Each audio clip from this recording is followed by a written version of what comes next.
Hello everyone, আসসালামু আলাইকুম। Welcome back to another blog.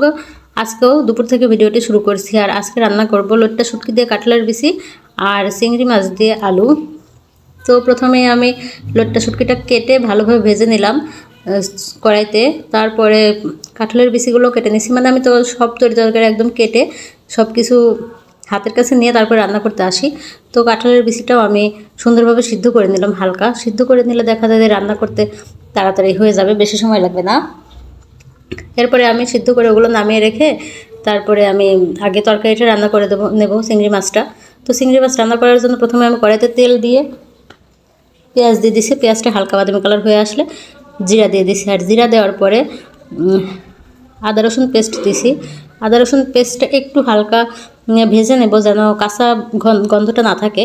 এরপরে তেল দিয়ে দিলাম, পানি দিয়ে দিলাম।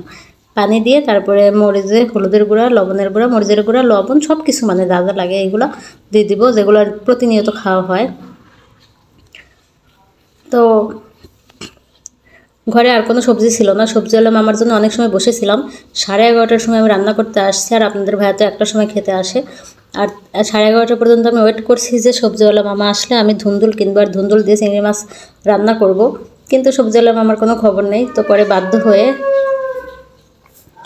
পরে দেখলাম ঘরে আলু আছে, আলু দিয়ে চিংড়ি মাছটা রান্না করি। তো আমি আলুটা কিউব কিউব করে কেটে নিলাম। কেটে নিয়ে তারপরে হাতের কাছে সব কিছু রেডি করে নিয়ে রান্না করতে চলে আসছি। আর চুলায় তো সব কিছু বসিয়েও দিছি। চিংড়িটা সুন্দরভাবে আগে কষিয়ে নিছি, এরপরে আমি আলু দিছি। তো আলু দিয়েও চিংড়ি দিয়েও আগে ভালোভাবে কষিয়ে নিব। আর তরকারি যত বেশি কষানো যায় তত বেশি মজা, আর সেটা সত্যিই হয়। আজকে যে আমি ফার্স্ট টাইম চিংড়ি মাছ দিয়ে আলু দিয়ে রান্না করছি, রান্নাটা অনেক মজা হয়েছিল। আপনাদের ভাইয়া বলছে অনেক মজা হয়েছিল খেতে। তো আমি এখানে পরিমাণ মতো ঝোল দিয়ে দিলাম। তো ঝোলটা শুকাবো, কিন্তু একেবারে না, আমি হালকা একটু ঝোল রাখবো যেন, যেহেতু এই তরকারি দিয়ে খাওয়ার শুটকি দিয়ে খাওয়া দুই ওয়াক্ত, মানে দুপুরে আর রাত্রে দুইবার, যেন দুইবারে হয়ে যায় দুইটা দিয়ে। এই জন্য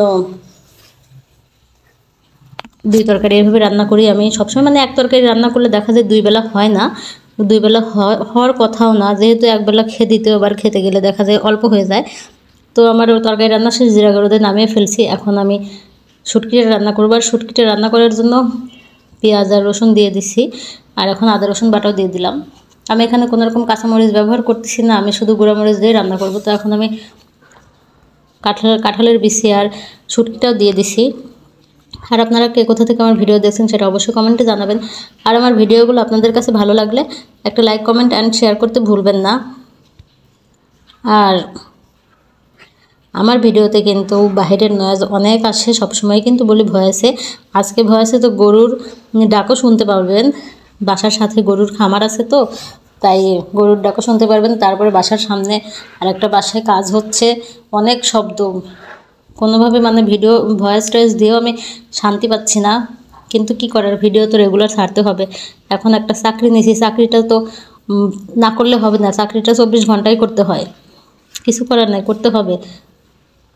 আর ধৈর্য ধরে কাজ করতে হবে, ধৈর্য ধরে কাজ করলে অবশ্যই একদিন সফলতা আসবে, সেই আশা নিয়ে একদম ধৈর্য ধরে কাজ করছি। হতাশ হয়ে যায় মাঝে মধ্যে, কিন্তু এই হতাশ নিয়ে তো থাকলে চলবে না, হতাশা দূর করে আবার কাজ করতে হয়, আর সেটাই করছি। দোয়া করবেন যেন তাড়াতাড়ি সফল হতে পারি, আর আমিও দোয়া করি সবাই যেন এই কাজে সফল হয়। আমরা যারা কন্টেন্ট তৈরি করি সবাই যেন এই কাজে আমরা সফল হতে পারি। আমরা মেয়েরা যেন নিজেদের একটা রাস্তা তৈরি করতে পারি, যেন নিজেরা স্বাবলম্বী হতে পারি। তো এখানে শুটকি রান্নাটাও শেষের দিকে তেল উঠে আসছে। আর আজকে মানে এই কাঁঠালের বিচি দিয়ে শুটকি রান্না করার পরে বুঝলাম যে শুটকির সাথে কাঁঠালের বিচিটাই সব থেকে বেশি যায়, আর তরকারিও অনেক মজার হয়। তো ভিডিও আর বেশি বড় করব না, সবাই ভালো থাকবেন, সুস্থ থাকবেন, আল্লাহ হাফেজ।